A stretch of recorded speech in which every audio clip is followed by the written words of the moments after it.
Voilà, écoutez, bonjour à tout le monde. Merci d'être matinaux et vous allez voir qu'effectivement c'est un beau sujet. Je vais raconter une belle histoire qui parle de lumière, donc un sujet extraordinaire par définition, qui parle de vortex aussi, donc vous voyez on va être pas très loin de ce qu'on a déjà vu au cours de toutes ces journées toulousaines de l'eau, à propos de l'eau. Et ce sujet de la lumière, en fait, je l'ai découvert il n'y a pas si longtemps que ça, il y a quelques années. J'ai commencé par me poser la question de ce qu'est l'énergie. Alors ça, c'est une question que je me pose depuis longtemps, depuis le début de mes études en médecine chinoise, c'est-à-dire dans les années 79-80.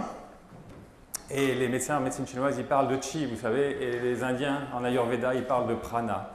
Et qu'est-ce que c'est cette énergie? Quelles sont les correspondances? Ça, c'était la vraie question. Alors, je suis allé voir Marc-Henri à Strasbourg et je lui ai dit, écoute, je suis nul en physique, est-ce que tu peux m'apprendre quelques bribes? J'ai des grosses lacunes. Et alors, pris de compassion pour mon désarroi, donc il a consacré, je me souviens à l'époque, il n'est pas là? Malheureusement, non. Il a consacré toute une soirée, toute une matinée à me rebriefer un peu sur l'essentiel. Et il y avait des choses à faire et des choses à dire. Et donc, je vous assure que c'est sa grande compassion qui m'a aidé au départ et qui m'a fait comprendre plusieurs choses que je vais vous égrener au fil de mon exposé. Et puis, il y a quelques années, il nous avait dit que l'énergie, en fait, c'est tout simple selon les physiciens modernes.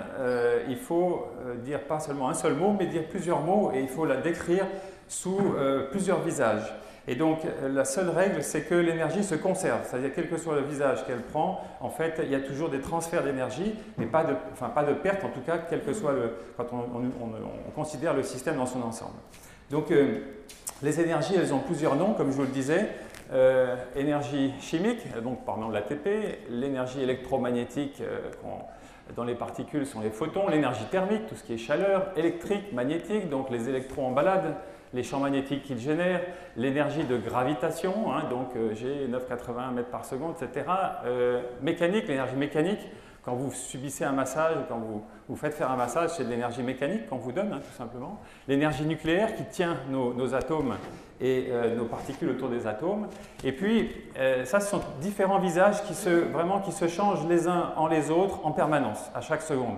Pratique, on sait que ça se fait, on fait confiance, entre guillemets. Mais il y a deux formes d'énergie qui, à mon sens, ont été oubliées, et c'est grand dommage. On va en parler abondamment, l'énergie liée aux neutrinos. Alors, les neutrinos, qu'est-ce que c'est? Ce sont des particules qui ont une masse variable et une charge variable. Donc ça varie tout le temps et ça varie si vite que la résultante est égale à 0.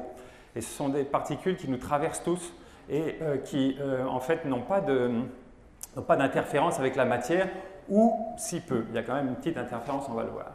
Alors cette énergie des neutrinos, elle est phénoménale parce que pensez que par seconde et par centimètre carré de peau, là en ce moment, là nous tous, on reçoit quelques 60 milliards de neutrinos du Soleil, qui est notre étoile la plus proche et qui nous fournit des neutrinos pas trop énergétiques et tant mieux. Il a déjà trié des neutrinos qui viennent de l'infinité du cosmos, les trous noirs, les supernovae, etc., qui sont des sources de neutrinos phénoménales et on se fait arroser, rincer en permanence par cette source d'énergie. Les physiciens disent qu'on est à peu près à 85% de la masse de l'univers composée de neutrinos. 85%, c'est un chiffre qui vous rappelle celui de l'eau, 85% dans le corps, 85% chez les bébés, 70% en volume chez les adultes.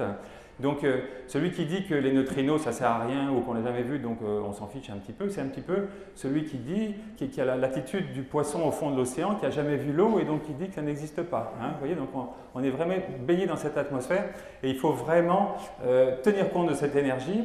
Il y a plusieurs types de neutrinos, ils se changent aussi les uns en les autres, donc c'est ce que disent les physiciens. La fameuse matière noire serait en fait composée de neutrinos et vous voyez qu'il y a énormément à dire sur cette physique des neutrinos.